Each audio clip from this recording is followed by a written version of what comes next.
ज्ञानवापी के बाहर गुंबद और मीनारे हैं, लेकिन क्या मंदिर के अंदर, जी हाँ मस्जिद के अंदर मंदिर की आत्मा है।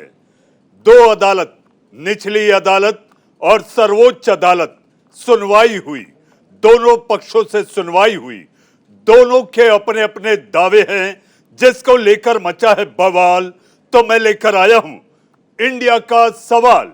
नमस्कार, मैं हूं मनीष अवस्थी, हाजिर हूं आपका अपना पसंदीदा डिबेट शो इंडिया का सवाल लेकर। ज्ञानवापी पर देशव्यापी बहस छिड़ी हुई है। दो पक्ष आमने सामने हैं। सर्वे में एक पक्ष सच सामने आने का दावा कर रहा है, हिंदू पक्ष बाबा के मिलने की बात कह रहा है, तो मुस्लिम पक्ष उसे खारिज कर रहा है। इस बीच ज्ञानवापी विवाद पर वाराणसी से लेकर दिल्ली तक अदालती कार्रवाई का दौर भी दिखा। अपने मेहमानों से बात करें, चर्चा की शुरुआत करें, उससे पहले इस वक्त की बड़ी खबर, ज्ञानवापी केस से कोर्ट कमिश्नर अजय मिश्रा को हटाया गया। कोर्ट कमिश्नर अजय मिश्रा पर जानकारियां लीक करने का आरोप है। सर्वे रिपोर्ट दाखिल करने के लिए कोर्ट ने 2 दिन का वक्त दिया, यानी कि मोहलत बढ़ाई। इस वक्त की बड़ी खबर काशी से। ज्ञानवापी मसले को देख रहे कोर्ट कमिश्नर अजय मिश्रा को हटाया गया। इस वक्त की बड़ी खबर। 2 दिन का समय हमने मांगा था। 2 दिन के समय माननीय न्यायालय ने दे दिया कि 2 दिन के समय में आप लोग रिपोर्ट दाखिल कर दें। अच्छा, अजय मिश्र को हटा भी दिया है, क्या वजह? उस पर कोई टिप्पणी नहीं करनी है। निष्पक्ष जांच की जा रही है, निष्पक्ष रिपोर्ट दिया जाएगा। निष्पक्ष तरीके से बिना किसी भेदभाव के हम लोग रिपोर्ट दाखिल करेंगे, इसलिए ये एप्लीकेशन दिया गया था। उस पर माननीय न्यायालय ने आदेश पारित कर दिया है। अब माननीय न्यायालय का आदेश सर्वोपरि है, उसके ऊपर कोई नहीं है।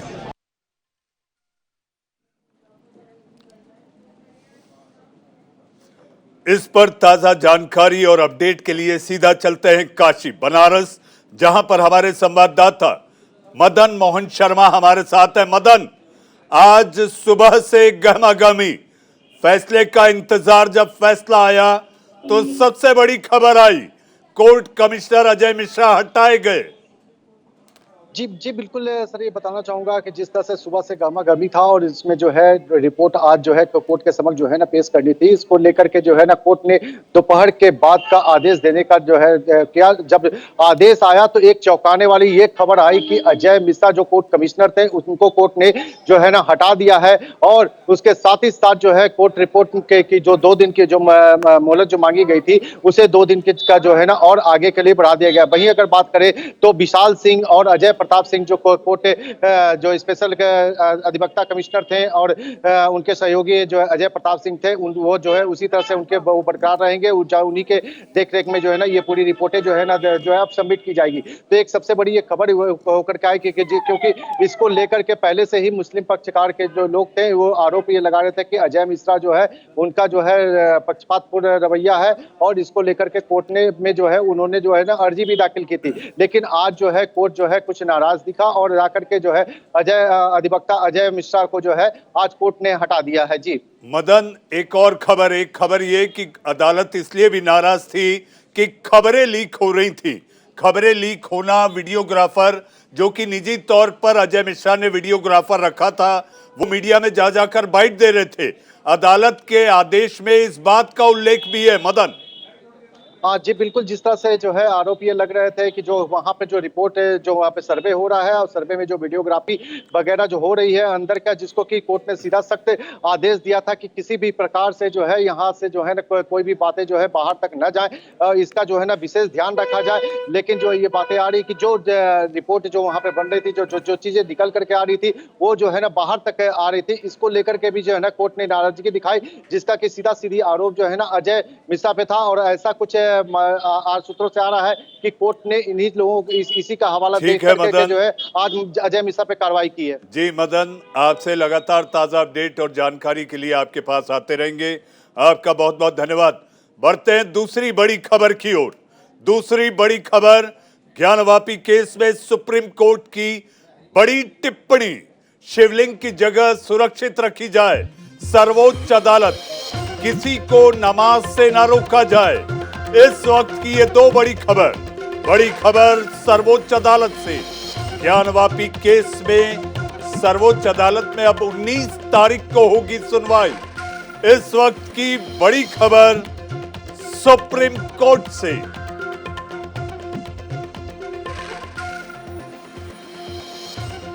इस बड़ी खबर पर ताजा जानकारी के लिए हमारे संवाददाता दीपक चौबे हमारे साथ मौजूद हैं। दीपक, 2 जजों की खंडपीठ, जस्टिस चंद्रचूड़, जस्टिस नरसिम्हा की खंडपीठ, क्या देखा, क्या सुना और क्या कहा?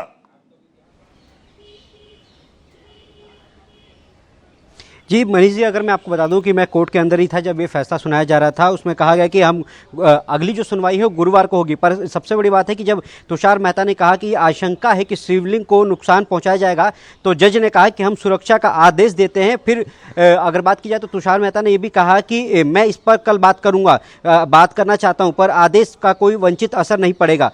पर लगातार जिस तरीके से जज जो थे वो लगातार अपना फैसला सुना रहे थे और कह रहे थे कि हमारी नज़र में है। उन्होंने ये भी कहा कि हम नोटिस जारी कर रहे हैं, हम निचली अदालत को निर्देश देना चाहते हैं कि जहां शिवलिंग मिला है उस जगह को सुरक्षित रखा जाए। तो लगातार अगर बात की जाए तो सुप्रीम कोर्ट और जस्टिस जो है वो लगातार कह रहे थे कि जहां पे शिवलिंग मिला है उसकी सुरक्षा की जाएगी, पर हाँ, किसी को नमाज पढ़ने से रोका नहीं जाएगा। तो लगातार जब ये सुनवाई चल रही थी, और देखिए अभी भी सुनवाई चल रही है, और जो अगर बात की जाए जो मुस्लिम जो पक्ष है उसके जो वकील हैं वो लगातार कह रहे हैं कि अभी हाल फिलहाल में जो सबूत है उनको भी रोका जाए, क्योंकि लगातार जो सबूत है वो सार्वजनिक हो रहे हैं, जबकि मना किया गया था कि सार्वजनिक नहीं होना चाहिए। और निचली अदालत जो है वो फैसला लगातार दे रही है, उसको भी रोका जाए। दीपक, मेरे 2 सवाल हैं। अदालत में ये दलील भी आई कि ये मसला टाइटल सूट का नहीं है, टाइटल सूट का ये मसला नहीं, पूजा का अधिकार मिले, इसको लेकर अदालत ने क्या कहा?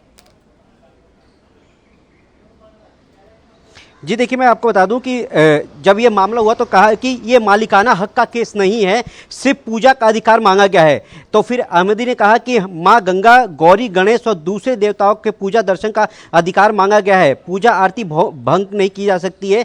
तो उस पर हमने कोर्ट कमिश्नर की नियुक्ति को चुनाव देती है। तो कहीं ना कहीं कहा जा रहा है कि जब बात हो रही है पूजा पाठ की, तो पूजा पाठ के लिए किसी को रोका नहीं जा सकता। हालांकि जब अगर सुनवाई चल रही थी तो लगातार जो मुस्लिम पक्ष है वो लगातार ये कह रहे थे कि नहीं, हम जो बाकी जो फुटेज आ रहे हैं, बाकी जो बातचीत हो रही है उसको रोका जाए। पर अगर बात की जाए तो जो 1991 का जो एक्ट है जिसमें कहा गया था कि बाबरी विध्वंस के बाद कोई भी जिस तरीके से बाबरी मस्जिद का मामला हुआ था, उसके बाद कहा गया था कि चाहे देश में कोई भी मंदिर या मस्जिद हो, उसको लेकर ऐसी विवाद या सुप्रीम कोर्ट में या फिर निचली अदालत में नहीं होगा। पर ऐसा क्यों हो रहा है मनीष जी?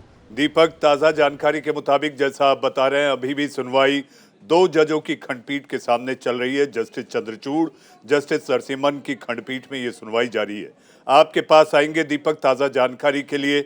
आइए बढ़ते हैं अपने मेहमानों की ओर। जी हाँ, बड़ा सवाल है क्योंकि 2 अदालतें, निचली अदालत और सर्वोच्च अदालत में ज्ञानवापी को लेकर सुनवाई हुई। एक जगह चल रही है, एक जगह बड़े आदेश हुए, कोर्ट कमिश्नर हटा दिए गए, इसी को लेकर मचा है बवाल। तो मैं लेकर आया हूं इंडिया का सवाल। हमारे साथ आज इस पर चर्चा और बहस करने के लिए यासिर जिलानी साहब, नेता प्रवक्ता भारतीय जनता पार्टी हमारे साथ हैं। प्रोफेसर जुनैद हारिस साहब मेरे साथ हैं, जामिया यूनिवर्सिटी के आप प्रोफेसर हैं। हमारे साथ एल एन राव साहब, जी आप पूर्व police deputy commissioner Delhi police रहे हैं। हमारे साथ रविंदर सिंह ढुल साहब, प्रवक्ता कांग्रेस हमारे साथ हैं। हमारे साथ और भी कुछ मेहमान जुड़ेंगे, लेकिन सबसे पहले मैं हारिस साहब आपके पास आना चाहूंगा। अदालत का ये अंतिम फैसला नहीं, लेकिन सर्वोच्च अदालत ने कहा है कि वहां पर अगर शिवलिंग वाली बात है तो उसे सुरक्षित रखा जाए और उसके साथ साथ नमाज पढ़ने से भी ना रोका जाए। देखिए, अदालत के मामले में कभी भी दखल नहीं देना चाहिए और इस वजह से जो कुछ भी कहा है उसे एक्सेप्ट किया ही जाना है, इसमें तो कोई शक नहीं। लेकिन इससे बड़ा सवाल है, और सवाल ये है कि जो भी मस्जिदों के बारे में जानते हैं, मस्जिद के हौज के बारे में जानते हैं, उसके फव्वारे के बारे में भी जानते हैं। आज सवाल सबसे बड़ा ये है कि हमारे घर में भी अगर कोई चाहे तो जिस वक्त चाहे शिवलिंग निकाल सकता है। तो क्या इस तरह से मुल्क आगे बढ़ता रहेगा? इसलिए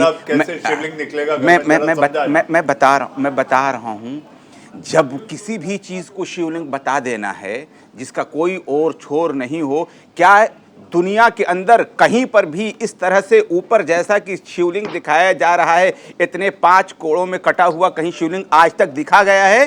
ये मैं आपसे सवाल कर रहा हूँ। मैंने भी शिवलिंग देखे हैं ना, लेकिन इसके बावजूद ऐसा तो मैंने कहीं नहीं देखा था। उसके अंदर बाकायदगी के साथ फव्वारा जैसा होता है और उसके अंदर बाकायदा सुराख है, उसके अंदर पानी जाने का इंतज़ाम है। आपने उसे कहाँ से शिवलिंग बना दिया? ये तो माहौल ख़राब करने की बात। आप हमारे घर में भी आ जाएंगे तो कोई ना कोई चीज़ ऐसे मिल जाएगी जिसे हम देखिए, जब कॉरिडोर बन रहा था उस वक्त बहुत सी चीज़ें टूटी, बहुत से मंदिर ख़राब हुए, बहुत सी चीज़ें हुई, उसकी कोई चिंता नहीं है। लेकिन मस्जिद के फव्वारे को शिवलिंग बना करके एक मुल्क का माहौल ख़राब करना, ये कहाँ का इंसाफ है? यासिर साहब, आप प्रोफेसर हारिस साहब को आपने सुना, उनका ये मानना है कि जहां चाहो वहां शिवलिंग निकल सकता है। वो फव्वारा है जिसे हौज कहते हैं, वो फव्वारा है और फव्वारा ही है। लेकिन जो दावे, मैं खुद वहां पर गया हूं, मैंने नमाज पढ़ी है, मैंने वजू बनाया है। आप ज्ञानवापी गए हैं हारिस साहब? जी मैं गया। आप ज्ञानवापी जाकर वहां आपने नमाज अदा की है? नमाज अदा की है। आप वो फव्वारे को देखे हैं? जी देखा है, मैंने वजू बनाया है। कितने साल पहले गए थे हारिस साहब आप? जी ये बहुत अच्छा सवाल है। मेरी बेसिक एजुकेशन बनारस से है और मेरा जो जाना हुआ था 84 में मैं गया था वहां पर। सन 84 में आप गए थे और आपको पूरा याद है कि वहां पर मैं बता दूं, मुझे बचपन की मैंने बचपन की वो मछलियां देखी हैं जो उसके अंदर रेड कलर की मछलियां और डिफरेंट कलर की मछलियां उस हाउस में चला करती थी। हारिस साहब, आपके सवालों का जवाब देने के लिए यासिर जिलानी साहब, यासिर साहब, शिवलिंग कहीं भी निकल सकते हैं। हारिस साहब से मैंने एक नहीं 2 बार पूछा। हारिस साहब कहे कि अगर निकालना चाहें तो मैं क्लियर कर दूं, मैं और भी क्लियर कर दूं। अब एक मिनट नहीं, यासिर भाई, यासिर साहब जरा सा सुन लीजिए, मैं अपनी बात कह दूं, मैं क्या कहना चाह रहा हूं ये बात मैं बिल्कुल क्लियर कर दूं।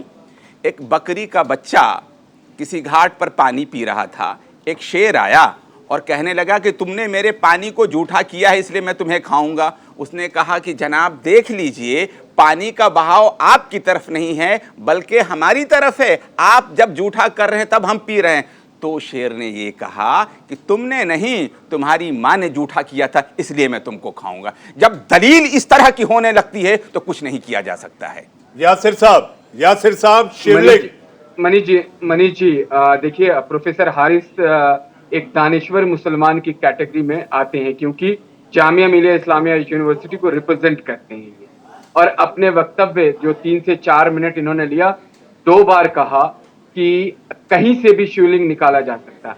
आप इस नैरेटिव को समझने की कोशिश करिए कि ये कितनी खतरनाक सोच है, जो ये अपने आप को विक्टिम बन जाते हैं कि मैं मुसलमान हूं तो मुझे सताया जा रहा है, मुझे प्रताड़ित किया जा रहा है। भारत के अंदर जो कुछ ग्रुप प्रचार प्रसार भारत को बदनाम करने के लिए लगातार कर रहा है, ये जुनैद हारिस जैसे लोग उनमें से एक हैं। ये और भी एग्जाम्पल दे सकते थे, इन्होंने बकरी का एग्जाम्पल दिया। हो सकता है कि इनकी जो बौद्धिक स्तर है वो बकरी तक है, ये दे सकते हैं। मैं उसी जामिया मिलिया इस्लामिया का छात्र रहा हूं। मुझे हैरानी हो रही है कि आप इस तरह की बात कर रहे हैं, इस तरह की टिप्पणी कर रहे हैं जहां पे आस्था का केंद्र बिंदु बन के एक केस आपके सामने, जहां न्यायालय सर्वे कर रहा है लगातार पिछले 3 दिनों से। कोर्ट कमिश्नर, आज ये भी आप नहीं कह सकते हैं कि पक्षपात कोई हो रहा है। एक कोर्ट कमिश्नर जिन पे सवाल उठा था, आज न्यायालय ने उनको वहां से हटा दिया है। और दूसरे कमिश्नर साहब की बाइट अभी मनीष अवस्थी जी दिखा रहे थे, उन्होंने कितनी अच्छी बात कही है कि दूध का दूध और पानी का पानी सामने आ जाएगा। हमारी रिपोर्ट सबमिट हम कर रहे हैं, तो इंतजार क्यों नहीं हो रहा है? आप ये भड़काने वाले अल्फाज कब तक अपने आप को तसल्ली देने के लिए और आने वाली नस्लों को एक तरीके से अलग थलग करने के लिए कब तक देते रहेंगे? कब तक आप असदुद्दीन ओवैसी के छत्र छाया वाली बात से निकल के नहीं आएंगे? आप तो प्रोफेसर हैं जुनैद हारिस साहब, आपके घर से शिवलिंग कैसे निकल सकता है? आप किस तरीके से एक डायरेक्ट एक धर्म के ऊपर प्रहार कर रहे हैं, एक ग्रुप के ऊपर प्रहार कर रहे हैं कि आपके घर में शिवलिंग निकल जाएगा। कैसे निकलेगा अगर आपके घर में? ये आप अपने दिमाग से नहीं सोच रहे, ये सौहार्द बिगाड़ने की बात नहीं है, ये आप बार बार गंगा जमुनी संस्कृति और तहजीब की बात करते हैं, ये उस पर प्रहार नहीं है। आप पूरे के पूरे अदालत और न्यायालय के आदेश को मानने के लिए तैयार नहीं है।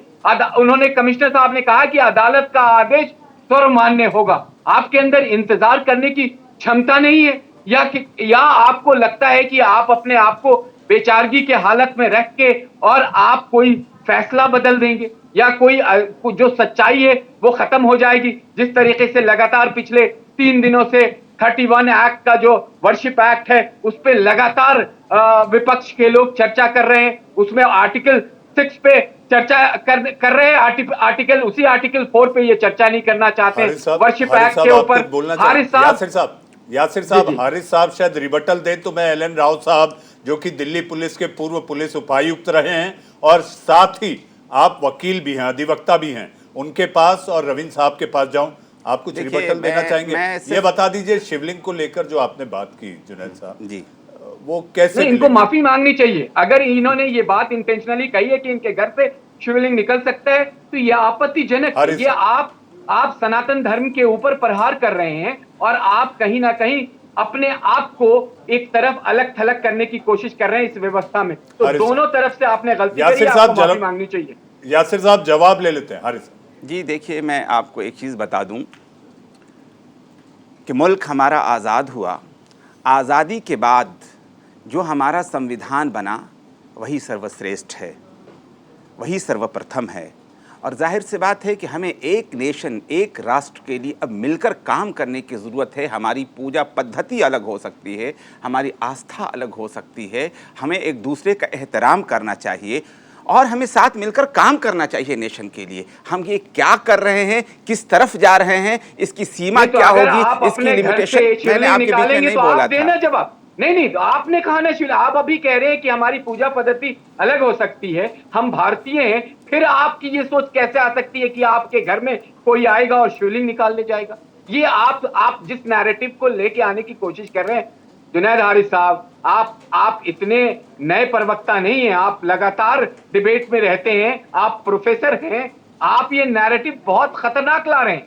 आप खुद सोचिए कि आपने क्या गलती करी है, क्या कहा है आप? मैंने देखिए, मैं बीच में नहीं बोलता, थोड़ा सा बातचीत करने का हम लोग अगर तरीक़ा भी अख्तियार कर लें तो अच्छी बात है। मैं आपसे बार बार कह रहा हूँ कि एक वो चीज़ औरंगज़ेब ने, अगर पहली बात तो ये कब की मस्जिद है, ये एक हिस्टोरिकल एविडेंस की बात है कि वो कब की मस्जिद है, लेकिन अगर किसी ने तोड़ करके बनाया मेरे दोस्त, तो क्या वो शिवलिंग को बीच में रखेगा, वो वजू खाने के बीच में रखेगा ताकि लोग उसका हमेशा दर्शन करें और हमेशा के लिए इशू बना करके रखें? देखिए, मैं आपसे ये कहना चाह रहा हूँ, हारिस साहब के सवाल का जवाब मैं देता हूँ।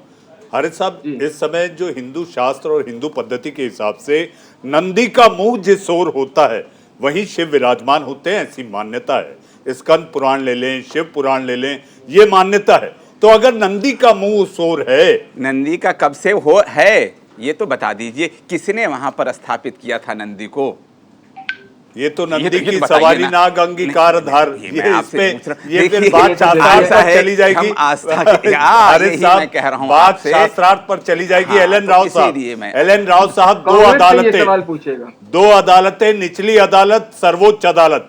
निचली अदालत ने ऑर्डर किया कोर्ट कमिश्नर हटाया जाए, पहली बात। दूसरी बात यह कि एक एप्लीकेशन लगी है, राव साहब एप्लीकेशन लगी है, वो जो 5 महिलाएं, 5 वादी थी, उन्होंने एक एप्लीकेशन लगाई कि पूर्वी पश्चिमी दीवार के दरवाजे खोले जाएं और वजू का जो इलाका है वो उस इलाके को बंद कर उसका जो दरवाजा एंट्री पॉइंट है शौच का वो भी बदला जाए।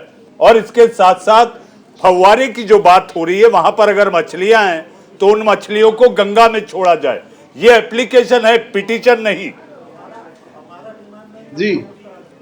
जी अवस्थी जी, मनीष भाई, ये जो एप्लीकेशन जो माननीय अदालत में दी गई है उस पर एज पर लॉ, कानून के मुताबिक उस पर विचार होगा और जो बातें बताई गई हैं उसमें साक्ष्य जुटाए जाएंगे, पता लगेगा कि क्या कर रहे हैं और क्या इसका मतलब है। तो वो उसी हिसाब से माननीय अदालत इसमें फैसला करके बताएगी इस एप्लीकेशन के बारे में। जहाँ तक शिवलिंग के होने की बात है, वो भी अभी देखा जाएगा, पूरी एविडेंस आएगी, आर्कियोलॉजिकल सर्वे ऑफ इंडिया वाले भी बताएंगे। ये सारी चीजें एविडेंस का एक हिस्सा है, जो अदालत अभी कोई फाइनल फैसला नहीं हुआ है।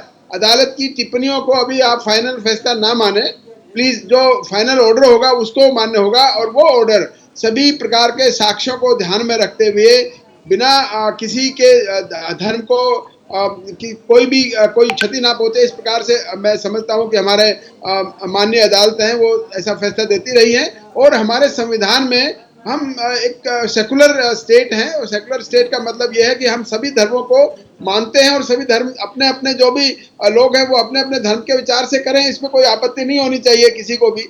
तो ये जो अभी शिवलिंग का इशू हुआ है, जो ज्ञानवापी मस्जिद के अंदर जो पता लगा है, वो सारा मामला अभी अदालत में है। उसमें अभी कोई राजनीति लोग या राजनीति ना करे तो बेटर रहेगा। अदालत के फैसले आने तक इंतजार करना चाहिए। राव साहब, आप चूंकि एक पुलिस अधिकारी भी रहे हैं, आपके साथ एक कॉम्बो है। आप अभी अधिवक्ता हैं और पहले पुलिस अधिकारी रहे हैं। सर्वोच्च अदालत ने कहा है कि शिवलिंग का जो इलाका माना जा रहा है वहां पर सुरक्षा दी जाए, तो किस तरह की सुरक्षा ऐसे धार्मिक स्थलों के अंदर दी जा सकती है? देखिए, ऐसी जगह पर जहां से माननीय अदालत ने ये कहा कि सुरक्षित रखा जाए, तो वो जो कंसर्न एडमिनिस्ट्रेशन है वहां का, उनको भी डायरेक्शन दी जाएंगी, और उसके लिए जो माननीय अदालत का आदेश है उसको सख्त पालन किया जाएगा, और उसकी सुरक्षा की बात कही है तो सुरक्षा रखी जाएगी उसमें। और जैसा जो भी ऑर्डर रिटर्न में आया है, लिखित में ऑर्डर हुआ है, तो जो उसके इंचार्ज हैं उस जगह के, वो जिनकी जिम्मेवारी है उसको सुरक्षित रखने की, और उसके साथ साथ एडमिनिस्ट्रेशन भी उसकी मदद करेगा। एडमिनिस्ट्रेशन का मतलब है वहाँ का सिविल जो महकमा है वो, और पुलिस महकमा, इन सब चीज़ों को ध्यान में, क्योंकि सुरक्षा की जिम्मेवारी पुलिस की होती है, तो पुलिस डेफिनेटली वहाँ पर अगर ऐसा कोई आदेश आए तो डेफिनेटली उसको डिप्लॉय किया जाएगा, ताकि वहाँ पे जब तक कार्रवाई हो तब तक, और कोई जब तक इसकी सुनवाई हो तब तक उसमें कोई डिस्टर्बेंस ना हो, जो भी साक्ष्य है उसको एज इट इज देखा जाए। जी हारिस साहब, आपके पास आऊंगा क्योंकि मुझे मैं एक सिर्फ क्वेश्चन रेज करना चाहता था, ताकि हमारे अगले जो लोग बोल रहे हैं वो बता दें। अब जैसे कि वज़ू खाना है वो, और वहीं पर वज़ू का इंतज़ाम था, नमाज की परमिशन गवर्नमेंट अदालत दे रही है, तो ऐसी सूरत में वज़ू लोग कहाँ बनाएंगे? क्या कुछ इसका भी इंतज़ाम है क्या? क्योंकि ये बात अभी आई है, ये सारी बातें कहेगी हारिस साहब। और जहाँ तक बात की जा रही है कि पाइपलाइन का रुख मोड़ा जाए, शौच का जो इलाका है वहां की एंट्री बदली जाए, ये सारी बातें एडमिनिस्ट्रेशन के तहत प्रशासन देखेगा। हमारे साथ शाहिद अली एडवोकेट, जी हाँ, अधिवक्ता साहब भी जुड़ चुके हैं। आपको हम एक रिपोर्ट दिखाना चाहते हैं जो जरूरी है ये जानने के लिए कि आखिर ज्ञानवापी विवाद कैसे कदम कदम आगे बढ़ रहा है। ज्ञानवापी में सच की तलाश हुई, सच क्या मिला, कितना मिला, अभी मामला अदालत में है, लेकिन दोनों पक्ष के अपने अपने दावे हैं। हिंदू पक्ष का कहना है कि ज्ञानवापी के कुएं में शिवलिंग मिला है, लेकिन मुस्लिम पक्ष की माने तो जिसे हिंदू पक्ष शिवलिंग बता रहा है वो महज एक फव्वारा है। आइए आप देखिए हमारी इस रिपोर्ट में हमारे प्रोड्यूसर नवीन मिश्रा की ये रिपोर्ट।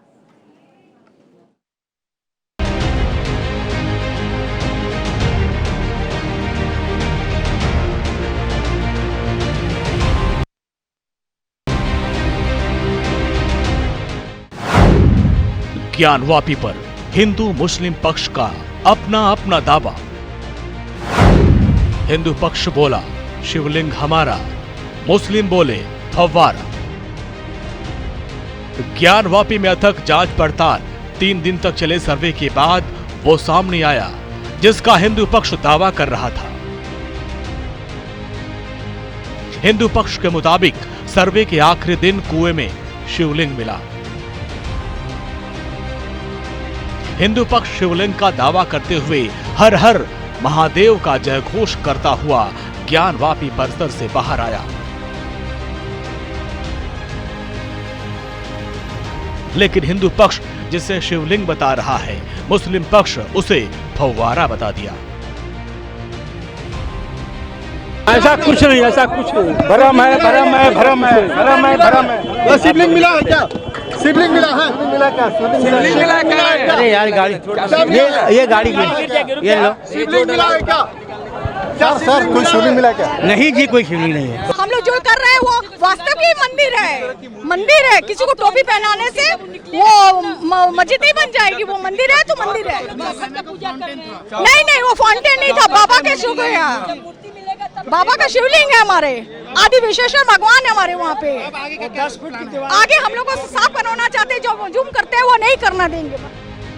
जिस शिवलिंग को लेकर लड़ाई चल रही है, अब उसकी वायरल तस्वीर भी सामने आई, जिसमें ये दावा किया जा रहा है कि ये उसी शिवलिंग की तस्वीर है जो ज्ञानवापी मस्जिद में मिली, जिसके बाद आसपास के इलाके को वाराणसी कोर्ट के आदेश के बाद सील कर दिया गया। कोर्ट के आधार पर जो सर्वे हो रहा है और सर्वे में जिस तरह की चीज़ तथ्य सामने आ रहे हैं, मैंने टेलीविज़न और अखबारों के माध्यम से देखा है और तथ्य वो प्रमाणिक हैं और सही हैं, तो मुझे लगता है कि कोर्ट भी फैसला उसी प्रकार का देगा। तो सबको इंतजार करना चाहिए और कोर्ट का जो फैसला है उसका सम्मान करना चाहिए। हिंदू पक्ष के मुताबिक ज्ञानवापी के वुजूखाने में मिले 12 फीट 8 इंच का शिवलिंग नंदी जी के सामने है और उसे पूरा पानी निकालकर देखा गया। शिवलिंग जब मिला तो लोग झूम उठे और हर हर महादेव के नारे लगे।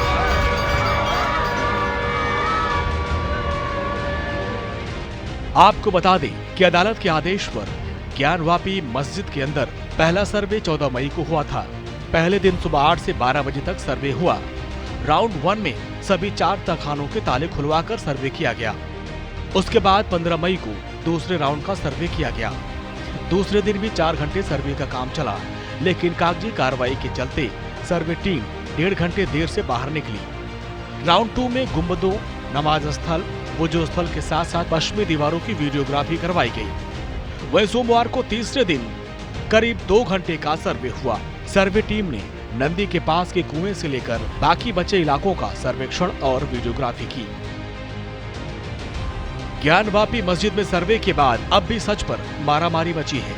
इन सब के बीच इसी विवाद को लेकर कांग्रेस नेता प्रमोद कृष्णम ने बीजेपी पर मुस्लिम समाज को दबाने का आरोप मढ़ दिया। ये हमारी आस्था से जुड़ा विषय है, भारत के जनमानस की भावनाओं से जुड़ा विषय है, लेकिन ये विचाराधीन है न्यायालय के। किसने दबाया, कब दबाया, ये विषय दूसरा है। विषय ये है कि भारत भावनाओं का देश है और भारत एक संवैधानिक व्यवस्था से चलता है, तो न्यायपालिका का जो आदेश होगा उसे सभी को मानना पड़ेगा। बहरहाल ज्ञानवापी मस्जिद का विवाद बहुत पुराना है। 3 शताब्दियों पुराने इस विवाद पर सबकी अपनी अपनी राय है। किसका दावा सच निकलेगा ये देखना होगा। ब्यूरो इनपुट के साथ वाराणसी से मदन मोहन की रिपोर्ट।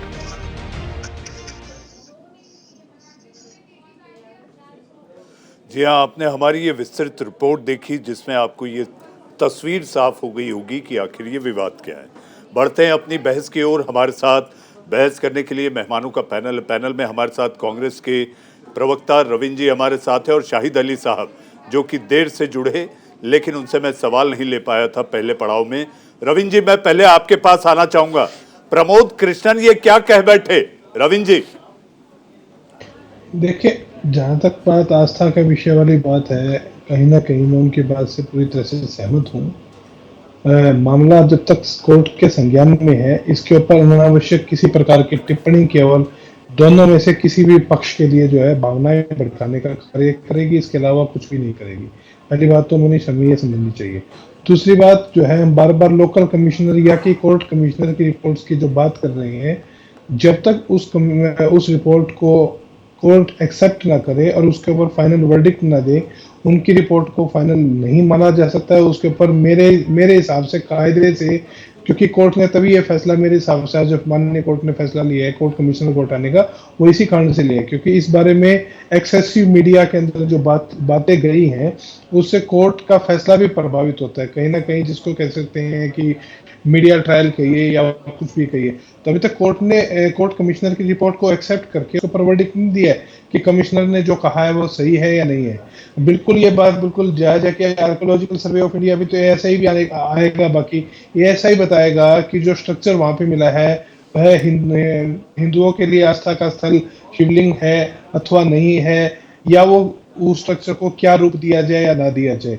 उसके ऊपर अभी फाइनल वर्डिक्ट नहीं आया। तो उससे पहले जो है जिस प्रकार से भावनाएं भड़काने का काम Bharatiya Janata party ruling party कर रही है, मैं उसे गलत मानता हूं।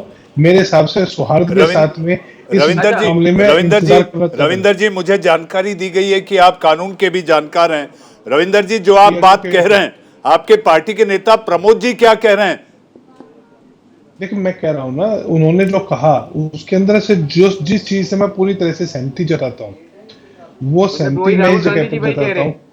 ये मनीष जी, इनसे पूछिए कि जो प्रमोद कृष्णन ने बात कही है वो राहुल गांधी कह रहे हैं, सोनिया गांधी कह रही हैं और कांग्रेस पार्टी कह रही है। रविंदर जी, मैं ये कह रहा हूं, देखिए नहीं, आप क्या कह रहे हैं? देखिए, अभी आपने प्रमोद कृष्णन को सपोर्ट करा है, प्रमोद कृष्णन में आपने सहमति जताई, कंफ्यूजन क्यों पैदा कर रखा है कांग्रेस ने? कब तक कंफ्यूजन आप ये बताइए कि मेरे मित्र भारतीय जनता पार्टी के जो प्रवक्ता हैं, आपकी नीति में अननेसेसरीली इंटरवीन कर रहे हैं जी, ये इंटरवीन कर रहे हैं बीच में। जब गलत बात मैंने ये कहा कि उनकी बात से इस लेवल तक की सहमति जता रहा हूं। मैंने वहां पर लिमिटेड, देखिए वही बात, कब तक कंफ्यूजन चलेगा क्या मतलब है? कब आपकी नीति यासिर साहब, रविंदर जी को सुन लेते हैं, क्योंकि पहले पड़ाव में भी रविंदर जी अपनी बात नहीं रख पाए थे। फ्रेम में आप दोनों हैं, आपस में आप बात कर सकते हैं, दर्शक सुनेंगे आपको। नहीं तो मैं बड़ा सीमित तौर पर इसके ऊपर जो पार्टी का पक्ष रख रहा हूं, उसे मैं मानता हूं कि उसे पक्ष माना जाना चाहिए, या फिर वो उसके आप मेरा निजी पक्ष मानेंगे या नहीं मानेंगे वो मर्जी है, मैं इनके ऊपर छोड़ता हूं। मैं जो पक्ष मान रहा हूं, मैं ये कह रहा हूं, जब तक मामला कोर्ट मिले हैं वहां पे जो आर्टिफैक्ट मिले हैं परमाणम के, आप बताइए कि प्रत्यक्ष किन परमाणम, ये एक मुहावरा है, जो आर्टिफैक्ट मिले हैं। प्रत्यक्ष को प्रमाण की आवश्यकता नहीं होती, जायज बात है, लेकिन ना तो प्रत्यक्ष जी आपने देखा है। आप बताइए कि कांग्रेस क्या कह रही है, कांग्रेस क्या कह रही है? ये तो जजमेंट डिलीवर कर रहे हैं मनीष जी, ये तो जजमेंट डिलीवर कर रहे हैं। अगर ये जजमेंट डिलीवर करेंगे तो कोर्ट क्या करेगी? नहीं, कांग्रेस क्या प्रमोद कृष्ण, अगर आप जजमेंट डिलीवर करेंगे तो रविंदर जी, अगर यासिर जी जजमेंट देंगे तो कोर्ट बेहद नाराज होगा। यासिर जिलानी मुझे लगता है अपनी बात कह रहे हैं, चूंकि उनकी बात कहने के लहजे में शायद ऐसा एक परसेप्शन बन रहा है कि जिसके तहत वो कह रहे हैं कि ऐसा ही है, लेकिन उनके कहने का तात्पर्य, हारिस साहब आप भी कहना चाहेंगे? अपने समय पर ये बात कहें ना, उनको कहने दें, उनकी पूरी बात सुन ली जाए। यासिर साहब 2 मिनट रुकिए आप। रविंदर जी, आप लर्नेड काउंसिल भी आप अपनी बात रखें। शाहिद अली साहब भी हमारे साथ हैं, उनके पास भी जाऊंगा। और यासिर साहब, मेरा सवाल आपसे भी है, मैं सवाल आपसे पूछूंगा। गए थे श्रृंगार गौरी ढूंढने, बाबा दिखाई दे गए, मैं आऊंगा आपके पास। रविंदर जी अपनी बात रखें। मैं ये कह रहा हूँ जी, जो भी मीडिया के अंदर कोर्ट की जो लोकल कमिश्नर की रिपोर्ट की जो बातें बाहर आई हैं, मीडिया में छन करके बात बाहर आई है, उसे अभी फाइनलिटी ना माना जाए। पहली बात, उसके ऊपर बहस करने का विषय कब होना चाहिए? जब कोर्ट उसको एक्सेप्ट करे या उसको रिजेक्ट करे। यदि वह शिवलिंग है तो मैं मानता हूं कि मैं इनसे पहले वहां पर जाकर के पूजा करके आऊंगा। ऐसा नहीं है कि किसी को कोई आपत्ति है, लेकिन जब तक कोर्ट इस मामले में जजमेंट डिलीवर नहीं करता है, मैं मानता हूं, क्योंकि यह परस्पर सौहार्द बनाने के लिए बहुत आवश्यक है कि हम एक महत्वपूर्ण रोल राजनीतिक पार्टी के रूप में एक रोल बनाए, ताकि लोगों के बीच में भावनाएं और सौहार्द बना रहे, ना कि सौहार्द बिगड़े। मैं ये कह रहा हूं। जी, सब्जुडाइज है मैटर। आप जो कह रहे हैं सब्जुडाइज है। यासिर साहब, आप अपनी बात रिबटल अगर देना चाहें तो मैं शाहिद अली साहब और हारिस साहब की ओर बढ़ूं। 30 सेकंड। देखिए, मैंने आपको पिछले 3 दिन से ये डिबेट चल रही है इस टॉपिक पे, पहले दिन से कह रहे हैं कि अदालत का आदेश सर्वमान्य, आप उस पर चर्चा करिए। आपने जब सवाल प्रमोद कृष्णन की बात आई, इन्होंने भारतीय जनता पार्टी का नाम लिया, संघ का नाम लिया, तब सवाल बनता है कि आपकी नीति क्या है, आपका नेतृत्व क्या सोच रहा है, आप किस तरीके से भारत के लोगों को एड्रेस करना चाहते हैं इस टॉपिक पे कांग्रेस पे। तो सवाल बनेगा। आप मुझे कह रहे हैं कि मैं जजमेंट डिलीवरी कर रहा हूं, आप कांग्रेस पार्टी को क्या हो रहा है ये समझ में नहीं आता है कि कांग्रेस पार्टी इतना बैकफुट पे क्यों जा चुकी है। आप अपनी बात तो रखिए, समझिए, लेकिन आप जनमानस के साथ क्या शेयर करना चाहते हैं? आपका क्या इस वक्त आपकी नीयत में क्या है और कांग्रेस पार्टी सोच क्या रही है? अभी तक कांग्रेस की तरफ से एक भी स्टेटमेंट इस तरह का जारी नहीं हुआ कि जो भारत में इस वक्त सबसे महत्वपूर्ण मुद्दा चल रहा है उस पर कांग्रेस पार्टी को समझ में नहीं आ रहा है नेतृत्व की बोले क्या वो? यासिर साहब, वो तो वही बोलेंगे 1991 एक्ट जो है तब के तत्कालीन प्रधानमंत्री नरसिम्हा राव के समय जो कानून बना था उसी पर स्टिक रहेंगे। मैं गलत तो नहीं कह रहा रविंद्र जी? निश्चित तौर पे कानून बनाया और उसको ये भी मानते हैं, यासिर जी उससे रिजेक्ट नहीं कर रहे, चाहे उसके सेक्शन 4 की इंटरप्रिटेशन कर रहे हो या कोई सेक्शन 6 की इंटरप्रिटेशन कर रहे हो, लेकिन मामला तो 91 एक्ट के चारों तरफ ही घूम रहा है, रिजेक्ट तो नहीं हुआ अभी तक वो एक्ट। जी उपासना के अधिकार को लेकर चर्चा करना चाहेंगे और 4 पे आएंगे तो डिफरेंसेस भी तो सामने आपको लोगों को दोनों करने के लिए तैयार हूँ। यासिर साहब हमारे साथ शाहिद अली साहब बैठे हुए हैं। शाहिद अली साहब अधिवक्ता हैं। शाहिद अली साहब बहुत देर से खामोश हैं और मुझे ऐसा लगता है कि जब अधिवक्ता बहुत देर खामोश रहता है तो वो जवाब करारा देता है। जी हाँ, खामोश रहकर शाहिद अली साहब आपके जवाब का इंतजार है। 2 अदालत की सुनवाई और दोनों अदालतों से बड़े फैसले। आज एक एप्लीकेशन लगाई गई शाहिद साहब, एप्लीकेशन में ये कहा गया 3-4 बातें जो वादी थी उनकी एप्लीकेशन है अदालत में कि वजू के ठिकाने को लेकर फव्वारा नहीं जो शिवलिंग माना जा रहा है, एक पक्ष जो मांग रहा है, जो मानने पर वो खुद को ये अडिग है, मैं नहीं कह रहा, ये तो अदालत तय करेगी, लेकिन जो पक्ष कह रहा है शाहिद साहब उसको लेकर आपको क्या लगता है ये एप्लीकेशन को लेकर अदालत किस तरह से आगे बढ़ेगी? सर्वोच्च अदालत में अब भी सुनवाई जारी है जैसा कि हमारे संवाददाता ने बताया था।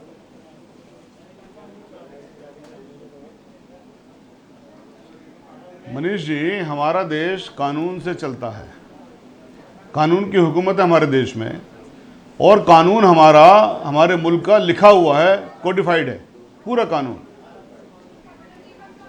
और जो कानून में एक चीज़ है, एक सिविल प्रोसीजर कोड है जिसके तहत कोई भी वाद या सिविल मुकदमा चलता है। उसमें एक सेक्शन 11 है जो कहता है कि अगर किसी मामले पर, किसी सब्जेक्ट मैटर पर कोई कोर्ट पहले फैसला कर चुकी है और वो फैसला फाइनल हो चुका है तो कोई दूसरा मुकदमा नहीं चलेगा। 1937 में सूट नंबर 62 ऑफ 1936 और केस का नाम ये था Deen Mohammad versus secretary of states. उसमें कोर्ट का फैसला आ गया था, उसमें कोर्ट ने ये फैसला किया था कि ये जो मस्जिद है ये पूरी वक्फ बोर्ड की जगह है और यहाँ पर पूरे हिंदू पक्ष के भी तमाम मामला थे और इसमें तमाम रिपोर्ट्स भी पेरयूज़ की थी और रिपोर्ट्स कब से पेरयूज़ की गई थी? सन 1800 से, सन 1800 से रिपोर्ट पेरयूज़ की गई थी, 1801 से। इस चीज़ को ज़रा गौर करिएगा। जब ये फैसला हो गया इलाहाबाद हाईकोर्ट में, वो चैलेंज किया, मुस्लिम पक्ष ने चैलेंज किया क्योंकि मुस्लिम पक्ष उसमें मांगता चाहता था कि साहब हमें अलविदा के जुमे की भी नमाज की परमिशन दी जाए जो सड़क पर होती थी। इलाहाबाद हाईकोर्ट ने कहा जी वो आपको परमिशन नहीं देंगे, लेकिन ये फैसला बिल्कुल सही है और फैसले को माना जाएगा। तो अब ये जो दफ़ा 11 है सीपीसी की, क्या आप इसको सीपीसी से हटाएंगे जो आप दूसरा मुकदमा सुन रहे हैं? इसके अलावा जब पिछले साल इसी कोर्ट में एक पिटिशन दाखिल हुई थी जिसमें कोर्ट ने कहा था कि इसका हम सर्वे करवाएंगे एएसआई के जरिए या साइंटिफिक सर्वे करवाएंगे, इलाहाबाद हाईकोर्ट ने उसको स्टे कर दिया। जब इलाहाबाद हाईकोर्ट ने स्टे कर दिया तो फिर एक नई पिटीशन कैसे उसमें मंजूर की गई? क्या इस मुल्क के अंदर जब कानून का राज है, कानून की प्रक्रियाएं हैं, तो आज एक पार्टी की हुकूमत होने पर तमाम प्रायोजित और इल मोटिवेटेड या कॉन्स्पायर्ड पिटीशंस फाइल होंगी? जब ये फाइल हुई तभी आप देखिए ताजमहल की भी फाइल हुई, तभी मथुरा की भी फाइल हुई। शाहिद साहब मेरे मन की जिज्ञासा है, मेरा एक सवाल है आपसे। शाहिद साहब मेरा एक सवाल है आपसे। सर्वोच्च अदालत ने कहा है कि टाइटल सूट यानी कि मालिकाना हक को लेकर जो बात हो रही है वो मसला नहीं है। मसला ये है कि रोज श्रृंगार गौरी की पूजा पाठ की इजाजत दी जाए। तो टाइटल सूट अभी सामने नहीं आता, लेकिन पूजा पाठ की इजाजत जो आज साल के एक दिन के लिए दी जाती है, वो भी चैत की नवरात्र के चौथे दिन पूजा की इजाजत है। इस सूरत को देखते हुए, सूरत हाल में जब फव्वारा या शिवलिंग को लेकर अगर विवाद बढ़ रहा है तो अदालत किस तरह से इस सारी चीजों को देखेगी?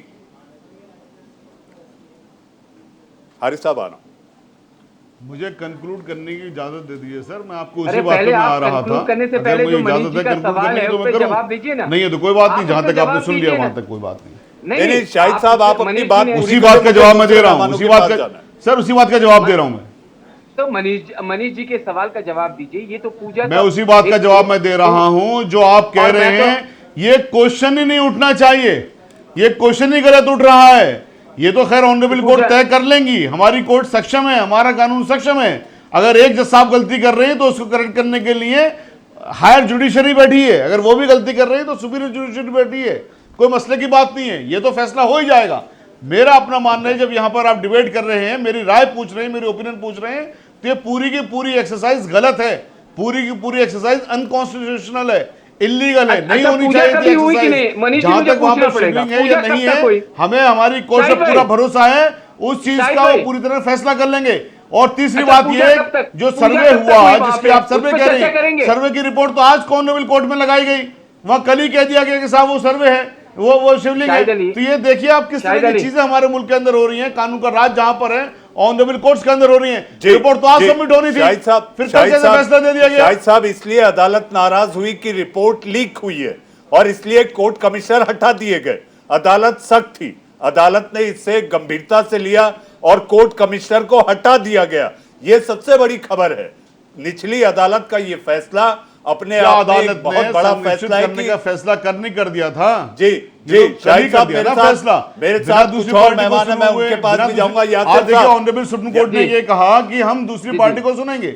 यासिर साहब, यासिर साहब, शाहिद साहब एक दूसरी पार्टी को सुनेंगे। यासिर साहब, हारिस साहब और एलन राव साहब बैठे हैं, इनसे भी मुझे सवाल लेना है क्योंकि मेरे लिए बहस खत्म करने की टिक टिक शुरू हो रही है। यासिर साहब, मेरा सवाल आपसे, गए तो हम श्रृंगार गौरी के लिए थे, बाबा दिखाई दे दिए, पूजा पाठ की जो बात थी, जो अपील थी, वो अब पिछड़ती दिखाई दे रही है। यासिर साहब, नहीं, देखिए, जो मैं मातृत्व शक्ति जो जिन्होंने पिटिशनर हैं इस केस में, उन्होंने जो पिटिशन लगाया है उस पे सच आएगा सामने।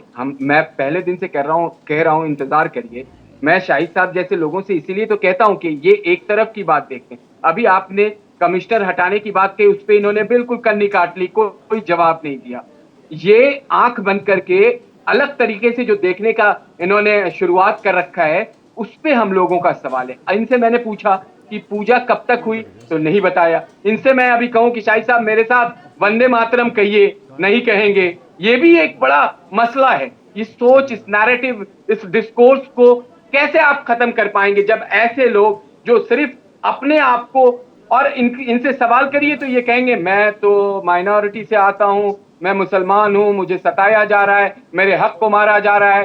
जबकि सबसे ज्यादा सुरक्षित अगर कोई मुसलमान किसी दुनिया के किसी एक देश में है तो वो भारत में है। अपनी बात को ताकत के साथ कह सकता है, हारिस साहब भी हमारे साथ है, प्रोफेसर हारिस साहब हमारे साथ हैं, क्योंकि मुझे बहस खत्म करने के लिए 3 मिनट हारिस साहब से कहता हूं मेरे साथ वंदे मातरम कहें। जी, हारिस साहब आपके साथ टीवी फ्रेम पर हैं। हारिस साहब एक फ्रेम पर, हारिस साहब मेरे साथ वंदे मातरम बोल के अपनी बात की शुरुआत करें। आप अदालत की बात कह रहे हैं, सौहार्द की बात कर रहे हैं। इस मुल्क में रहने वाला मुसलमान भी मानता है कि सारी दुनिया में अगर मुसलमान कहीं वाहिद है जहां उसे सबसे सुरक्षित लगता है तो वो कोई और मुल्क नहीं, वो हिंदुस्तान। भाई इसमें क्या शक है, ये जन्नत निशान है, इस मुल्क को हम दुनिया में सबसे बेहतर जगह मानते हैं, इसमें कौन सी परेशानी की बात है? यही बात, इसी बात की तो लड़ाई है और इसी चीज को कायम रखें।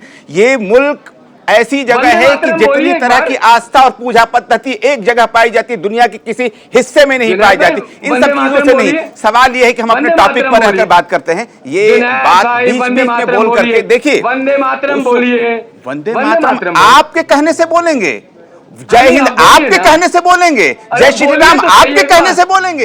इस मुल्क में हर व्यक्ति आजाद है, इसलिए नहीं बोलेंगे कि आप कह रहे हैं। इस मुल्क की आजाद फिजा में सबको जीने का मौका मिलना चाहिए। वंदे मातरम भाजपा और आरएसएस का पेटेंट तो नहीं है, नहीं है ना, तो ये टॉपिक नहीं है। यही मैं आप लोगों से कहना चाह रहा हूं कि आप लोगों की आजादी को नहीं सीख सकते, जिसमें जो संविधान, अगर मुझसे कोई कहेगा कि तुम अल्लाह अकबर कहो तो मैं नहीं कहूंगा।